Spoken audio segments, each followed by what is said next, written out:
Cathy Touré, à vous l'antenne. Bonsoir à tous, vous l'avez réclamé, elle est de retour, votre émission Lundi Sport. Merci pour votre fidélité. À mon côté ce soir, pour conduire cette émission, Seydou Koulibaly, bonsoir. Bonsoir Cathy. Et bienvenue sur notre plateau. Merci. Et pour son grand retour, Lundi Sport veut commencer par le commencement, c'est-à-dire en recevant le premier responsable du sport en Côte d'Ivoire, qui n'est autre que le ministre des Sports, Paulin-Claude Danho. Bonsoir, monsieur le ministre. Bonsoir, Madame Kodo. Bonsoir, Monsieur Seydou Koulibaly. Et merci d'avoir accepté notre invitation, monsieur le ministre. Moi qui vous remercie. Parce qu'il fallait vraiment que nous parlions du sport en Côte d'Ivoire. Et vous n'êtes pas seul, on va le dire, hein, dans les tribunes. Nous avons des présidents de fédérations. Nous avons également des présidents d'organes consultatifs du ministère et des membres du ministère des Sports. Nous aurons le temps, tout au long de cette émission, de faire connaissance avec vous, mesdames, madame et messieurs. Bonsoir et bienvenue sur notre plateau. Pour l'instant, sachez que notre soirée portera sur 4 grands thèmes. Le sport de haut niveau, nous parlerons également du sport pour tous, les infrastructures et de la préparation pour les Jeux Olympiques 2020. Assurer l'animation sportive sur toute l'étendue du territoire, mettre à disposition des infrastructures modernes et aussi financer les compétitions. Autant d'actions sous la responsabilité du ministère des Sports. Quel est l'état des lieux? Salif Ouattara et Sébastien Ouigna. Les Jeux de la francophonie, organisés du 21 au 30 juillet 2017 en terre ivoirienne, ont permis à la Côte d'Ivoire de renforcer son patrimoine sportif, à commencer par l'Institut national de la jeunesse et des sports. L'INJS a été le village des Jeux. À cette occasion, tout a été rénové et de nouveaux bâtiments ont poussé. Cet établissement, jadis constitué de 4 grands bâtiments, peut désormais conjuguer formation et pratique. Au Palais des Sports de Trècheville, de nouveaux tartans ont été installés pour le basketball, le handball et le volleyball. Là aussi, à côté des rénovations entreprises, de nouveaux bâtiments ont également été construits. Au nord d'Abidjan, un joyau architectural est sorti de terre. Le stade olympique de Bembe est désormais une réalité. Fruit de la coopération entre la République populaire de Chine et celle de la Côte d'Ivoire. Un stade de 60 000 places destiné au football et au rugby et doté d'une piste d'athlétisme conforme aux normes internationales. Ce stade olympique est la face visible d'un événement majeur, la Coupe d'Afrique des Nations de football 2023. Dans les villes de Yamoussoukro, San Pedro, Bouaké et Korogo, des travaux de construction de stades et de rénovation d'infrastructures ont démarré depuis 2 ans, ce qui permet d'entrevoir sereinement la 2e Coupe d'Afrique que la Côte d'Ivoire va organiser. Toutes ces constructions soulèvent une question. Comment redynamiser l'Office national du sport pour un meilleur entretien de toutes ces nouvelles infrastructures? Car toutes ces infrastructures méritent un meilleur suivi afin d'éviter de devenir des éléphants blancs. À côté de ces bruits de tracteurs et machines de construction, l'Office ivoirien des sports scolaires et universitaires a également fait sa mue depuis 2012. Ainsi, le sport en milieu scolaire a été revalorisé. Bémol, le temps de détection des talents semble être derrière nous. Jusque-là, l'OASU n'a pas encore trouvé des oiseaux rares comme ce fut le cas dans le Bouaké d'antan avec Namama Fadiga, Mariam Kone et Tuti Kanti. Parenthèse importante, faisons un bilan de la saison 2019 avec le président de la conférence des fédérations sportives.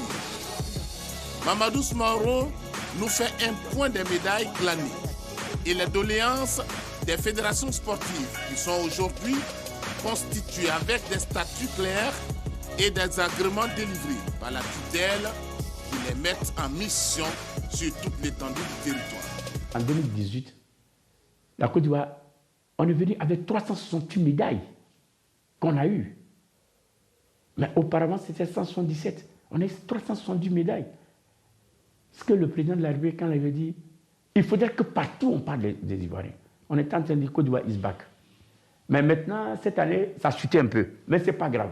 Le ministre est arrivé, il fallait qu'il voie bien dans la maison où mettre ses pieds et faire les choses, tout ça. On souhaiterait que ce soit mis à la hausse. Les compétitions internationales, il y a aussi un budget qui est fait pour ça.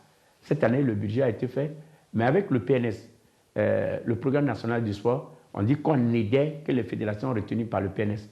C'est en 2016 qu'on a fait ça. On a pris 8 fédérations, ils ont donné la liste de ces fédérations, ils disent, bon, c'est ces fédérations. Mais depuis 2016 jusqu'à maintenant, on voit le résultat de ces fédérations, je ne veux pas dire leur nom, on voit leurs résultats par rapport aux autres.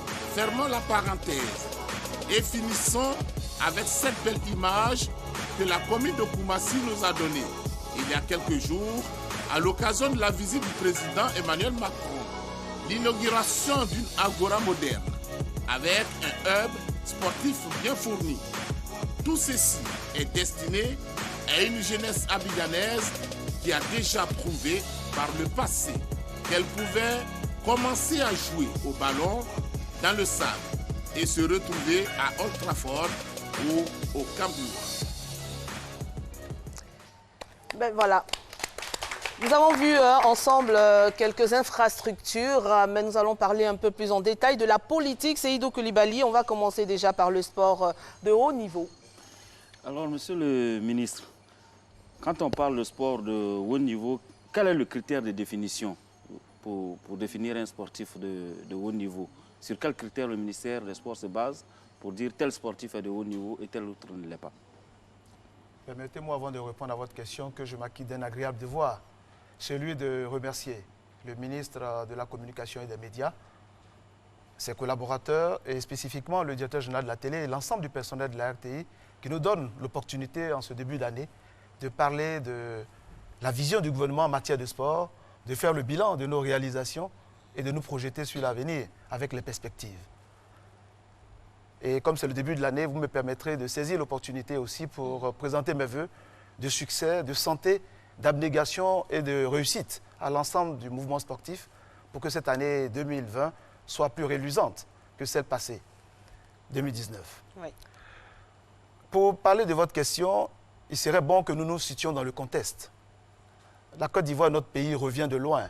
En 2011, au sorti de la crise post-électorale, tous les indicateurs économiques et sociaux étaient au rouge. Le pays était au bord du gouffre. C'est l'arrivée salvatrice à la magistrature suprême de notre pays, du président Alassane Ouattara, qui est apparu comme une lueur d'espérance. Et il a transformé notre économie, qui est aujourd'hui l'une des plus réformatrices au monde. Une économie qui a une croissance forte et continue depuis 2012, de 7 à 9% par an. Et c'est cette embellie économique qui a permis des investissements très importants dans les secteurs sociaux de base. Et le sport n'a pas échappé à cette embellie. Et c'est dans cette embellie-là que nous allons parler des investissements structurants importants faits pour le sport. Mais avant d'arriver aux investissements, il faut parler des réformes. Notre pays est l'un des pays les plus réformateurs au monde, selon Doing Business. Et le sport n'a pas échappé à cette réforme. Dès 2014, on a sorti le sport de l'informel avec la loi 856 du 22 décembre 2014 qui faisait obligation à l'État de Côte d'Ivoire d'avoir une politique nationale des sports. Et cette politique nationale des sports a 6 axes stratégiques. En résumé, pour faire simple, le sport doit pouvoir devenir une source de création de richesses, assurer le bien-être des Ivoiriens et assurer la promotion de la Côte d'Ivoire sur le plan international grâce à notre représentativité sur les compétitions internationales. Et cette loi a eu un début d'application avec des décrets. Et c'est un décret, le décret de 2016, 654 du 7 septembre 2016, qui fixe justement le statut des sportifs de haut niveau. Il en donne la nomenclature, la catégorisation, les droits et devoirs des sportifs de haut niveau. Les droits, un sportif de haut niveau, c'est un sportif qui vit du sport de façon exclusive ou de façon principale. C'est un sportif qui a droit qui a droit à la santé, qui a droit à un suivi médical, paramédical, à une assurance, un sportif qui a droit à un suivi pour la reconnaissance de ses mérites, de ses récompenses. Et la liste des sportifs de haut niveau est établie par le ministre en charge des sports sur proposition des fédérations et après l'avis motivé du Conseil national des sports, le CNAS. Alors, monsieur le ministre, vous avez dit quelque chose qui est très intéressant. Vous avez dit un sportif de haut niveau, c'est celui qui vit du sport. Est-ce qu'aujourd'hui, vous, en tant que responsable du sport, est-ce que vous pouvez affirmer aujourd'hui que nous avons des sportifs de haut niveau en Côte d'Ivoire? Non, nous avons des sportifs de très haut niveau en Côte d'Ivoire. Il suffit simplement de regarder, je vais vous donner quelques noms. Quand on vous parle de Muriel Aoré, vous sentez que c'est une sportive de haut niveau. Oui. Quand on parle de Talo Marie-José, c'est une sportive de haut niveau. Ils sont nombreux, les sportifs de haut niveau, qui sont suivis par les fédérations, par le ministère des Sports, pour glaner des lauriers pour notre pays. Et comment se fait la prise en charge de ces sportifs de haut niveau par le ministère des Sports? C'est ce que j'indiquais tout à l'heure. C'est à travers les fédérations. À travers les fédérations, et ces sportifs sont pris, on en parlera dans le cadre de la préparation des Jeux Olympiques, ces sportifs sont pris en compte pour les stages d'entraînement, pour les bourses, pour les indemnités, pour la formation et pour la reconversion. On prépare aussi leur reconversion en les préparant au métier du sport, notamment à l'INJS.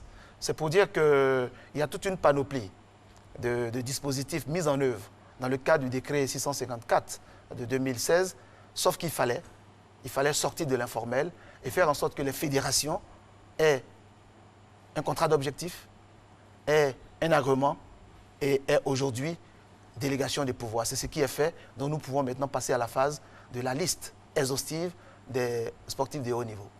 D'accord, c'est vrai. Donc on peut dire aisément qu'il y a des sportifs de haut niveau en Côte d'Ivoire et le ministère travaille à en avoir encore plus. Et justement, vous parliez des fédérations. Il y a un point essentiel, très important au niveau des fédérations, qui est la parafiscalité.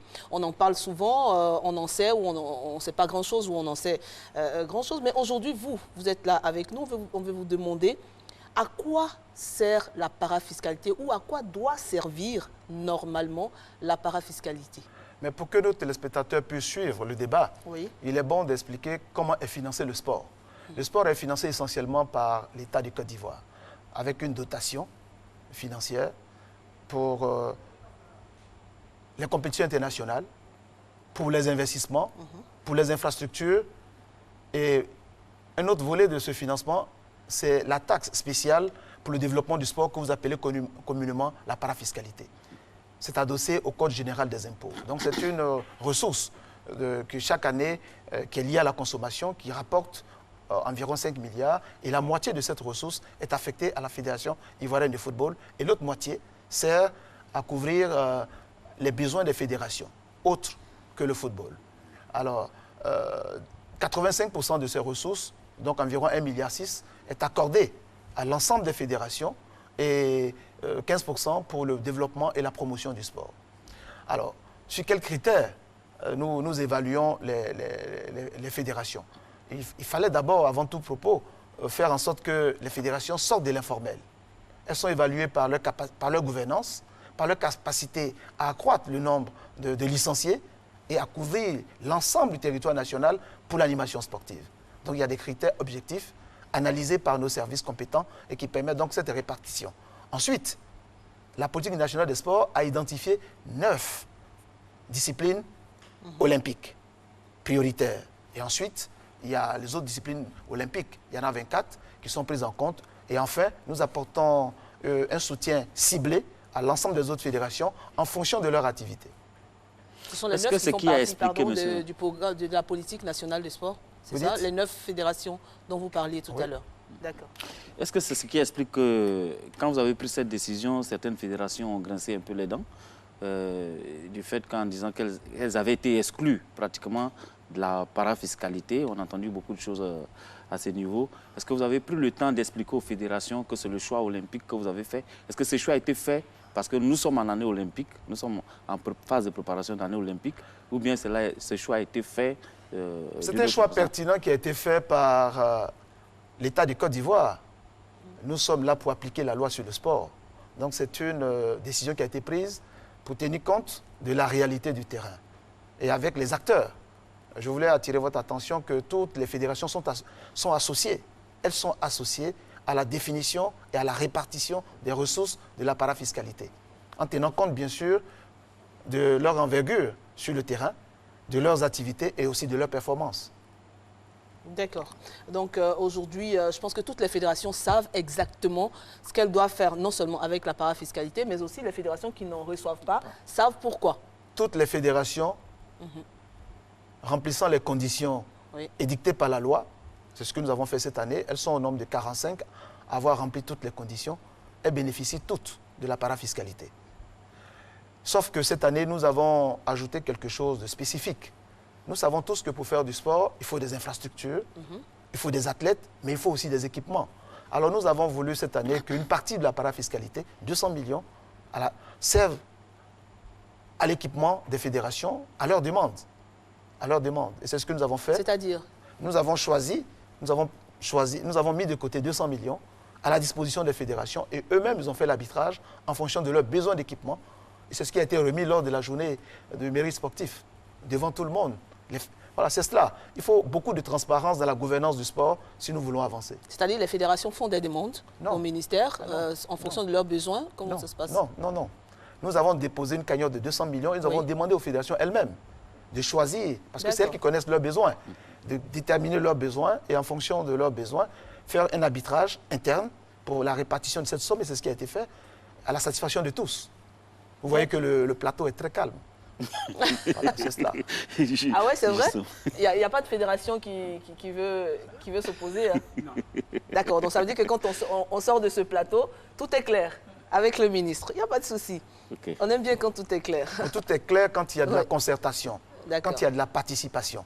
Et c'est ce que nous avons mis en avant, c'est d'expliquer où nous allons, comment nous allons et avec qui nous voulons aller. Et je pense qu'ensemble, il faut remercier les fédérations pour leur grande compréhension. Parce que les fédérations sont nos bras séculiers dans la mise en œuvre de la politique sportive du gouvernement. C'est eux qui déterminent les ligues, c'est eux qui sont les animateurs, la détection des talents sur le terrain. Nous devons donc les soutenir, les encadrer pour qu'ils puissent réaliser la politique nationale de sport de Côte d'Ivoire. Alors, Seydou, vous avez une autre question sur le sport de haut niveau? Non, pour revenir au sport de haut niveau, tout à l'heure, le ministre a parlé des sportifs de très haut niveau. Est-ce que ces sportifs de très haut niveau, je cite pêle-mêle comme ça, Gbagbo Irut ou Cissé Cheick, ou bien Muriel Aoré ou Talou, sont logés à la même enseigne au niveau du traitement par rapport à certains sportifs qui sont dans le haut niveau, mais qui n'ont pas encore atteint le très haut niveau, comme par exemple Cissé Gueye ou autre. Comment est-ce que cela s'est fait? Non, le traitement n'est pas uniforme, parce que les performances ne sont pas uniformes en matière sportive. En fonction des performances et du potentiel, nous devons apporter le soutien nécessaire pour aller plus loin. C'est ce que nous faisons avec discernement, avec les fédérations, pour que tout se passe pour le meilleur du rayonnement du sport ivoirien. Voilà, c'est tout. Il n'y a pas de différenciation à la tête de l'athlète, mais ce sont les performances qui déterminent notre engagement à soutenir, à encourager pour atteindre les objectifs que nous nous sommes fixés. Nous allons aux Jeux Olympiques. Nous n'allons pas soutenir de la même manière tous les athlètes. Ceux qui sont qualifiés ont commencé déjà leur préparation et bénéficient de l'encadrement parce que nous avons un objectif à atteindre. C'est un peu la démarche. Elle est participative, mais elle est aussi discernée. Voilà. D'accord, je pense que nous allons refermer cette première page, celle du sport de haut niveau, avec une petite pause. Tout à l'heure, je ne vous l'ai pas dit, mais c'est une émission spéciale, voilà, avec Monsieur le ministre des Sports. Ce n'est pas vraiment la nomenclature de Lundi Sport. Avec Lundi Sport, il y aura plusieurs rubriques. Je vous propose de voir quelques-unes d'entre elles, et puis on se retrouve tout à l'heure.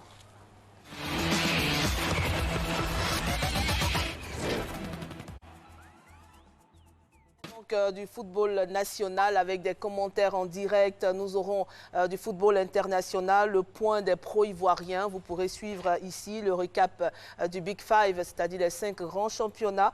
Et puis plusieurs informations sur le football et aussi le multisport aura sa place. Plusieurs sports ici sur notre plateau, notamment le handball, le basketball, le sport auto, tout ce que vous pouvez connaître comme sport. Nous allons donc les traiter sur ce plateau. Permettez-moi, Monsieur le ministre, quand même de présenter quelques membres de votre cabinet. Monsieur François Yao Ala, qui est le directeur de cabinet, qui est bien là. Bonsoir, monsieur.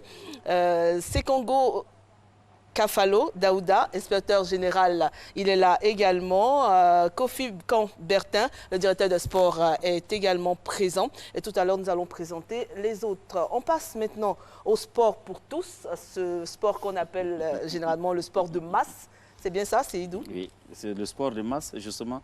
Monsieur le ministre, nous voulons savoir, nous savons qu'il n'y a pas de sport d'élite s'il n'y a pas de pratique massive de sport, s'il n'y a pas de sport de masse. Alors, qu'est-ce que le ministère des Sports fait pour encourager la pratique de sport de masse?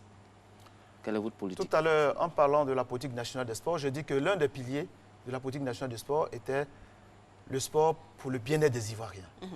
Et pour faire le sport pour le bien-être des Ivoiriens, le gouvernement, dès 2016, a étudié et mis en place un programme d'appui à la promotion du sport de masse et du sport pour tous, depuis juillet 2016.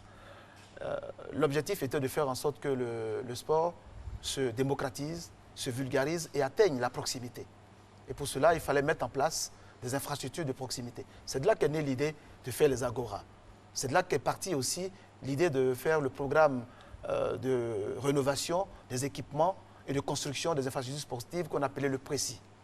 Voilà. Donc le sport de masse, c'est cela. Et pour réussir ce sport de masse, dès notre arrivée à la tête de ce département ministériel, nous avons redéployé l'ensemble de notre personnel pour avoir une meilleure couverture du territoire national, avec 35 directions régionales, 74 directions départementales. Nous avons fait en sorte que le territoire national soit mieux quadrillé pour que nous soyons à proximité. Et ensuite, il fallait changer de paradigme. Passer donc de l'administration du sport et faire en sorte que le sport, à l'animation citoyenne avec le sport comme socle. Donc nous avons formé et informé nos collaborateurs et nous pouvons dire que le premier test a été les fan zones que nous avons créées pendant la Coupe d'Afrique des Nations au Caire. Nous avons vu l'engouement des Ivoiriens autour de ces fan zones et autour de leur équipe nationale. Ensuite, nous avons instruit nos collaborateurs de faire en sorte qu'avec les autorités préfectorales, avec tout le corps social, la vie associative locale, il y ait un début de pratique sportive. Parce que le bien-être, c'est la pratique d'activités physiques et sportives régulières. Et c'est l'occasion pour nous de dire un grand merci à l'OMS qui s'est associé à cette initiative et à l'ensemble des autorités préfectorales, vraiment, qui ont joué le jeu et qui continuent de jouer le jeu. Et aujourd'hui, selon les statistiques, au 31 décembre, nous avons enregistré plus de 1000 activités sportives autour des journées sportives de la cohésion sociale et du bien-être. Et c'est important de faire en sorte que le sport pénètre les habitudes dans la proximité pour nous permettre de lutter contre les maladies métaboliques, parce qu'il y a beaucoup de diabète, beaucoup d'accidents cardiovasculaires, oui. Et tout cela peut, dans la proximité, on peut faire de la prévention. C'est ça le sport pour tous. Qu'est-ce que le ministère fait pour accompagner des fédérations comme par exemple celle de Maracana ou celle de la FIRAP, qui est des randonnées pédestres, qui pratiquement tous les week-ends drainent vraiment du monde de manière considérable, sans vraiment grands moyens? Mais c'est cela que nous avons fait. Vous avez dit le mot juste. C'est sans grands moyens, mais avec de la volonté et de la vision que nous avons demandé à l'ensemble de nos collaborateurs, au niveau départemental et au niveau régional, de faire la fédération, de faire la coordination de toutes les ligues. Parce que les fédérations sont représentées à travers les ligues et les clubs dans les différentes régions et départements. C'est ainsi que je confirme, effectivement, c'est sous nos encouragements que la fédération, la FIRAP, dont vous parlez, est rentrée en connexion avec nos collaborateurs pour faire de l'animation de proximité. Effectivement, les Ivoiriens n'ont pas attendu le ministère des Sports pour commencer à jouer au Maracana, au petit poteau, dans tous les quartiers. Mais notre rôle, c'est de faire de l'accompagnement pour donner de la vision, de la perspective à cela. Et c'est ce que nous avons fait et que nous continuons de faire et nous encourageons. D'ailleurs, c'est pour cela que ces présidents des fédérations sont sur ce plateau. C'est pour dire qu'ils sont les piliers de cette animation citoyenne de proximité que nous voulons faire et que c'est de la volonté d'abord et les moyens suivront. Justement, vous, en tant que responsable du sport, je souhaite que vous passiez un message pour ceux qui ne sont pas regroupés en association comme la FIRAP ou le Maracana, tous ces Ivoiriens lambda là, qui sont chez eux aujourd'hui, qui nous suivent en tant que responsables de sport. Quel message vous leur passez? Le message qu'on peut leur passer, c'est que le sport a des valeurs cardinales. Une des premières valeurs du sport, c'est d'abord de susciter le dépassement,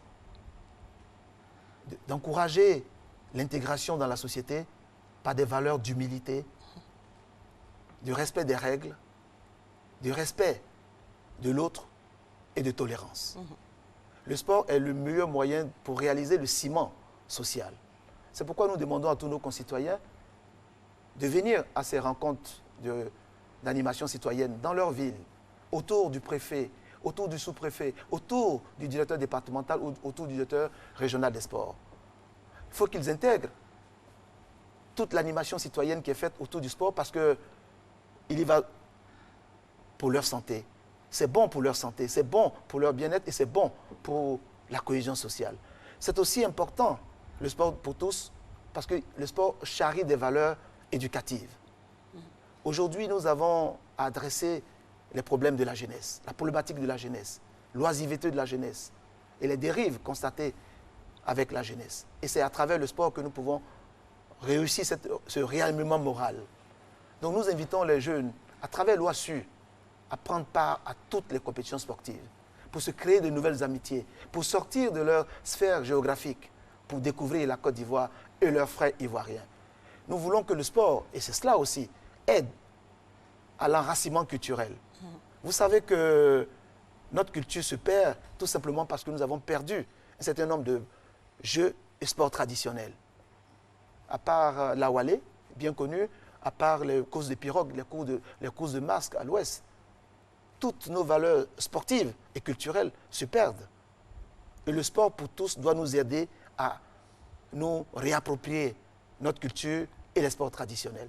Nous envisageons d'ailleurs au niveau du ministère de mettre en place un programme spécifique pour la promotion, le recensement, l'identification des jeux et sports traditionnels parce qu'il y va de notre culture. Vous voyez bien que quand on fait le tour, le sport pour tous est le meilleur moyen de faire en sorte que nous puissions nous réapproprier notre culture, notre espace vital et aussi et surtout notre vivre ensemble, notre mieux vivre ensemble. Justement, vous avez parlé tout à l'heure de l'OASU. Par le passé, le sport militaire et surtout le sport scolaire ont été les véritables viviers du sport en Côte d'Ivoire.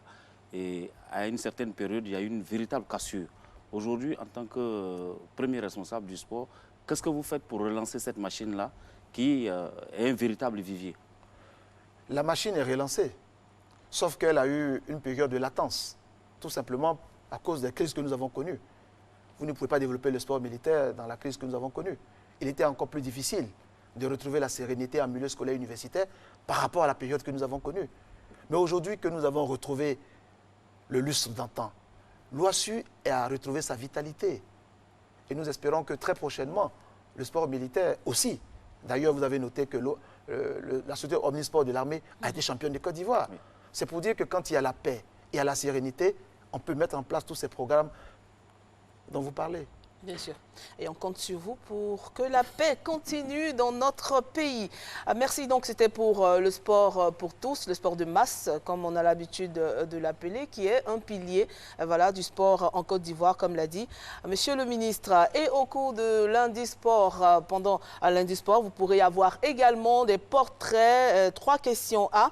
Et aujourd'hui, nous allons vous proposer, pour faire une petite pause, un portrait. Il s'agit de l'un des pilotes les plus doués de sa génération. Sans grand moyen, il est parvenu à se hisser au sommet. Le nom Morifere Soumaoro, ça vous dit quelque chose? Eh bien, ce nom rime désormais avec Sport Auto en Côte d'Ivoire. L'ultime hommage du quadruple champion du rallye Bandama est fait par notre reporter Salif Ouattara avec la complicité de son monteur maison Noël Kwaku.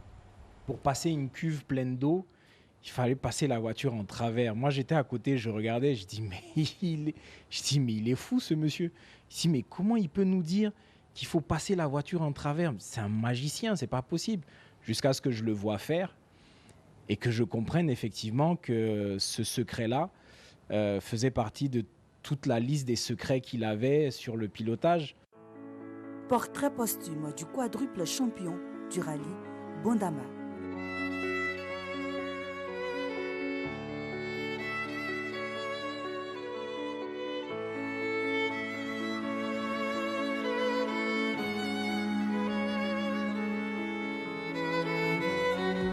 La carrière de Soum a débuté dans les années 80, précisément en 1988 avec l'enduro motocycliste à Dabo. Doué à la moto, il va ensuite embrasser une carrière au rallye. Copilote puis pilote sur une Peugeot 205 GTI avec laquelle il participe pour la première fois au rallye Bondama en 1997. Mes débuts, c'était une femme copilote. C'était ma meilleure amie, ma petite sœur. Et c'est pour ça d'ailleurs, on était deux novices dans le monde du rallye et ça s'est super bien passé. Soumaoro utilisera ensuite une Toyota Corolla GTI avant de prendre amour pour les Mitsubishi. Sa dernière Mitsubishi, une Evo 10 Soumaoro, l'avait acquise avec le Français Romain Dumas juste après le rallye Bondama 2019 où ils avaient tous deux cassé. On est arrivé dans un virage, il y avait une ravine. Mais on n'a pas vraiment tapé la ravine et arrivé à quelques centimètres, on s'est rendu compte qu'on avait cassé le bras et le berceau. Donc, on a essayé de réparer la première fois, on a continué et après c'est ressorti. Pour moi, les femmes, ils ont leur place pour les pilotes. Moi, quelqu'un qui veut commencer, je dirais, s'il y a une dame qui sait déjà copiloter, tu commences avec elle, tu vas voir, c'est plus cool. Et le parler avec une femme dans la voiture, c'est pas pareil que quand on est deux hommes dans la voiture. On peut s'énerver sur des notes, tout, mais quand il y a une femme, on garde ce côté petite galanterie, même si elle a mal fait, de le dire gentiment. Et ça permet aussi de garder son calme. Soum a tout de même eu le temps de passer le flambeau à sa fille Aïssata ce dimanche 20 octobre 2019 en la lançant sur une Peugeot 2 roues motrice. Tu ne vas pas vite, mais c'est de rester sur la trajectoire. Surtout là-bas où on passe 3-4 fois. D'accord? La première, c'est à droite, après, je ne sais pas, mais quelles sont les notes qu'on a prises? Déjà, moi, en connaissant les risques du métier, quand j'ai vu que Aïssata aimait les rallyes, je lui ai trouvé une petite voiture. Pour moi, c'était qu'elle allait commencer pilote. Mais c'est elle-même qui a décidé de dire, moi, je veux être copilote déjà. Et puis après, on verra par la suite. Si j'adhère, je serai pilote. Et entre moi et mes enfants, leur sport à eux, c'est eux qui décident. C'est pas moi qui les dis, viens faire du sport mécanique.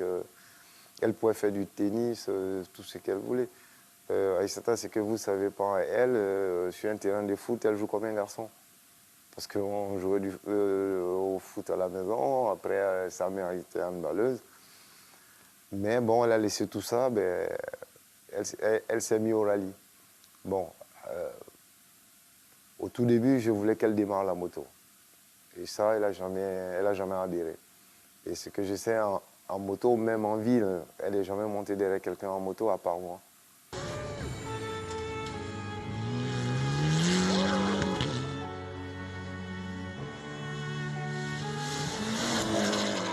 Le dernier mot à mon papa, c'est que pour son parcours, étant pilote, je suis très fière de lui, pour toutes ses belles victoires, pour l'histoire qu'il a marquée dans le rallye de Côte d'Ivoire. Adieu champion Soumaoro Moriferi. Tu as prouvé qu'un jeune Ivoirien, sans grands moyens, mais avec beaucoup de volonté, pouvait glaner des trophées au rallye face à des adversaires souvent plus coriaces.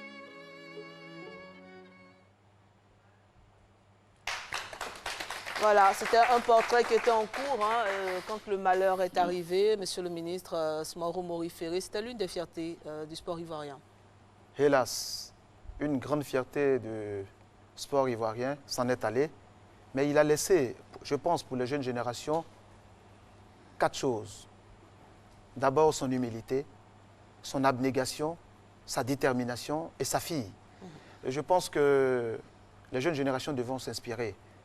Et c'est ça aussi le sport, laisser des traces pour que les jeunes générations puissent s'en inspirer pour bâtir une Côte d'Ivoire toujours plus forte et rayonnante. Merci, Monsieur le ministre. On parle maintenant des infrastructures. Je pense que c'est un point essentiel de notre soirée parce que longtemps, les Ivoiriens se sont plaints de ne pas avoir d'infrastructures pour pouvoir développer leur sport. Et aujourd'hui, nous avons Monsieur le ministre qui va nous dire exactement ce qu'il en est au niveau des infrastructures. Seydou. Je sais pas. Monsieur le ministre, on a vu tout à l'heure l'imposant stade de Bimpe. Il y a les travaux qui ont démarré à Yamoussoukro, à San Pedro, Korogo, Boaké, par rapport à la CAN. Est-ce qu'on peut dire que vous êtes en train de tisser une toile d'infrastructure sur toute la Côte d'Ivoire? Au-delà de tisser la toile, j'ai indiqué tout à l'heure que la signature de la Côte d'Ivoire était solide et crédible. Et ce sont les effets induits de la qualité et de la performance économique de notre pays. Vous avez raison de dire que ça fait 25 ans. Depuis les indépendances, il n'y a pas eu d'investissement aussi massif dans le domaine du sport. Vous verrez tout à l'heure, quand nous allons décliner tous ces investissements, c'est plus de 450 milliards investis en moins de 4 ans. D'abord, Ebimpe. C'est 60 milliards d'investissements offerts par la Chine et c'est 50 milliards de la Côte d'Ivoire pour puger les droits sur les 280 hectares. C'est une cité olympique. C'est une cité olympique qui devra accueillir le stade sur 40 hectares, c'est ce qui est pratiquement achevé, mais aussi un hôtel, un hôpital pour les traumatologies du sport, une cité sportive, une cité immobilière et de nombreuses autres infrastructures économiques. Et nous sommes en train de rechercher des partenariats dans le cadre d'un PPP pour le mettre en valeur. Revenons aux infrastructures sportives elles-mêmes. Ebimpe, vous l'avez vu, c'est l'un des plus grands stades en Afrique noire. 60 000 places. Et il va être livré ce premier trimestre 2020 pour être inauguré au plus tard à la fin du premier semestre. Ensuite, nous avons les stades de la CAN. Ce sont 300 milliards d'investissements. Des stades de 20 000 places, 24 stades d'entraînement, essentiellement dans les établissements scolaires, pour qu'ils puissent être utilisés après par les jeunes et par l'OASU. C'est aussi à Abidjan, le stade de Feu-Boigny qui va être rénové, complètement rénové et couvert à partir du mois d'avril. In fine, nous allons avoir 24 stades d'entraînement qui seront prêts pour la CAN 2023. Le stade de Bimpe, qui est l'un des plus grands d'Afrique, moderne. Et ensuite, nous allons inaugurer certainement pour ce premier trimestre le centre ivoiro-coréen Alassane Ouattara, destiné à la promotion du taekwondo, des TIC et des TIC et de la culture. À côté de ces stades, de ces infrastructures, nous avons proposé, dans le cadre du PAPMAS, que l'expérience des Agora réussie, que vous avez vue à Koumassi, et ça a été annoncé, portera sur 90 autres, sur l'ensemble du territoire national. Nous avons déjà l'accord de financement pour une dizaine, par la coopération française avec le partenaire Win-Win, et nous allons peaufiner la réalisation du reste pour l'année 2020 et l'année 2021. Et ensuite, le plus vaste programme que nous mettons en œuvre, qui a eu l'accord du gouvernement, dans le cadre du programme social du gouvernement, c'est de faire en sorte que la Côte d'Ivoire ait des infrastructures sportives partout. C'est le programme précis spécial. Ce programme permettra de rénover les 13 stades des capitales régionales qui ont été bâtis par le président Félix Houphouët-Boigny à l'occasion des fêtes tournantes.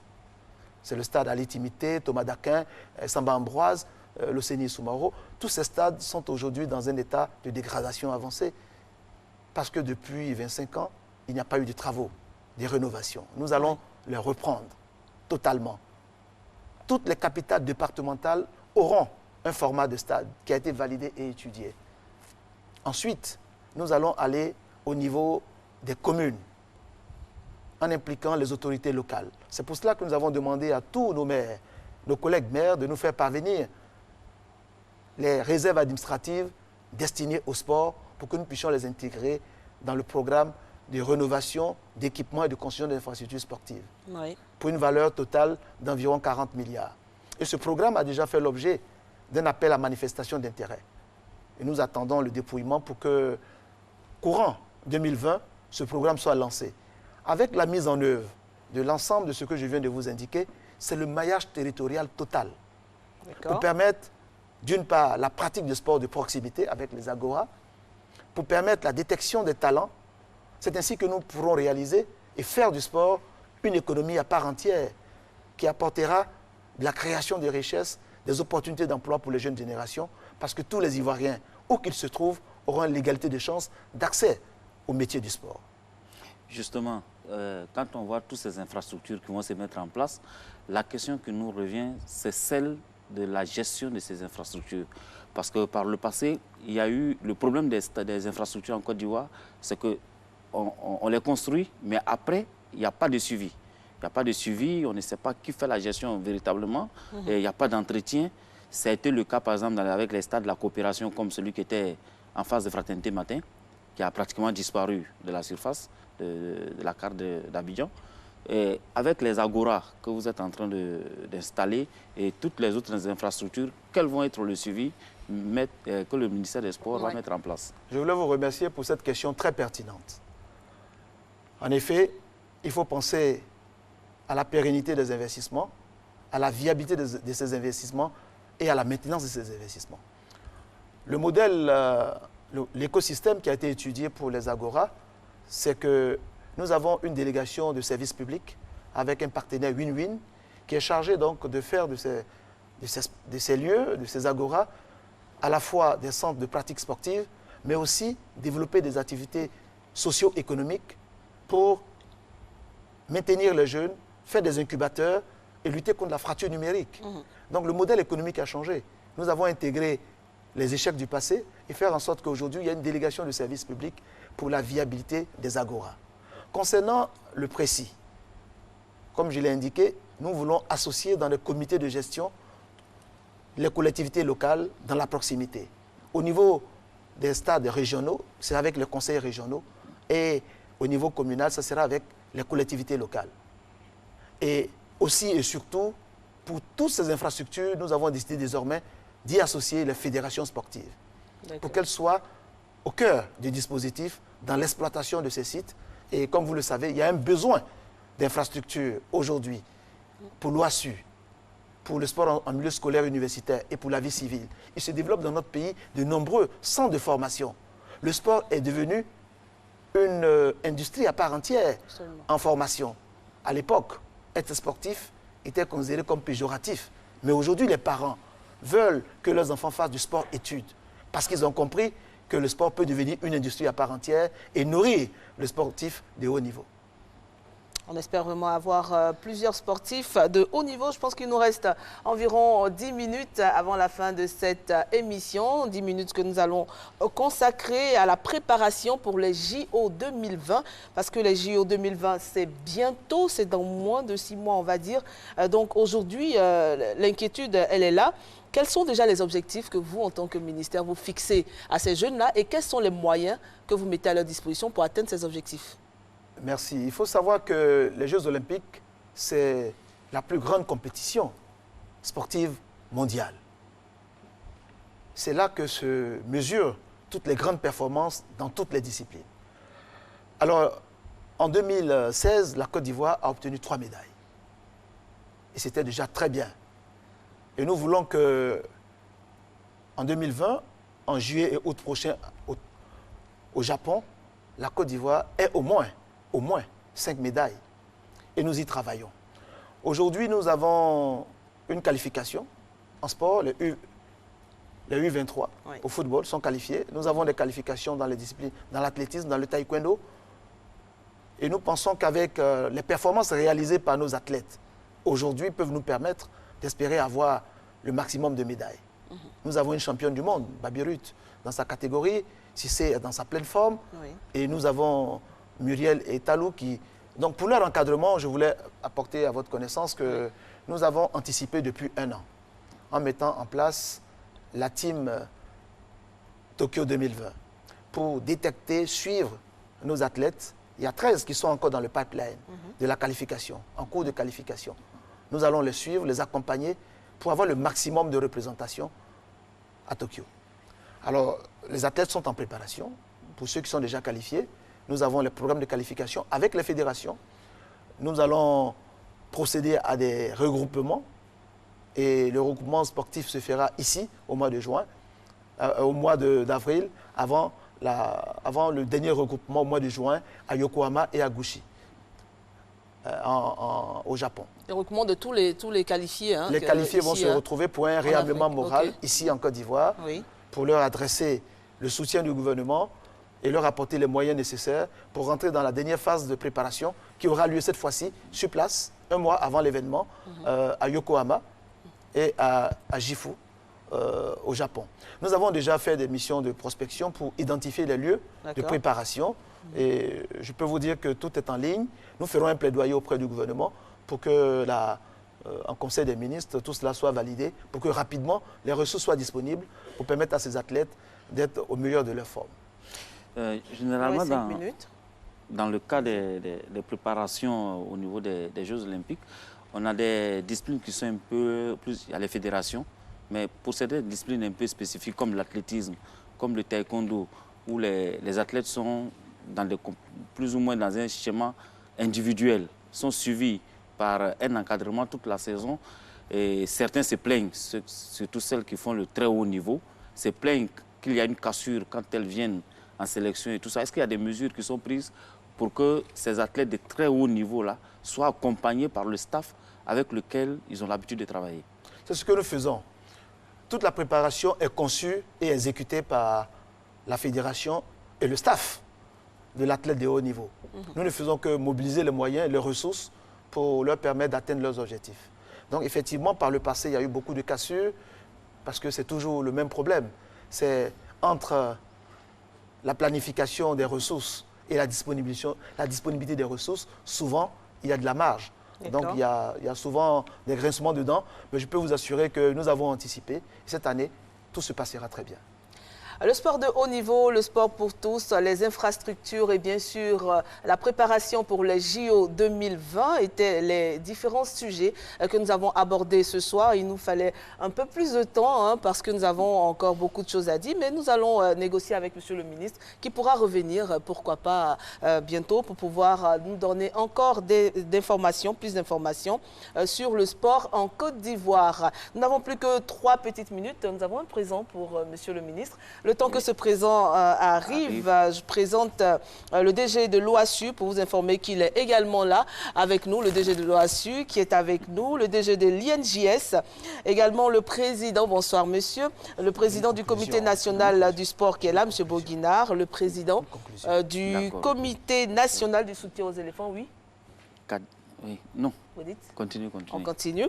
Et puis le président de la fédération de la CONAFESI, qui est également là, M. Soumaro Mamadou, le directeur exécutif de la Fédération ivoirienne de football, M. Sametiassé, qui est là, le président de la Fédération ivoirienne des sports paralympiques, une fédération qui rapporte beaucoup de lauriers également à la Côte d'Ivoire, le président de la Fédération ivoirienne d'athlétisme, qui est représenté par un officiel, qui est là, le président de la Fédération ivoirienne de karaté discipline associée, M. Fani Aboubakar, président de la FIMA et la Fédération internationale de Maracana, le commissaire bleu Charlemagne qui est là, le président de la Confédération africaine de randonnée pédestre, la présidente, la seule d'ailleurs, je vous demande d'applaudir Madame Esson Marie-Laure qui est là, qui est avec nous, la seule dame parmi tous ces présidents. Et puis le président du comité national antidopage, le professeur Constant Roux.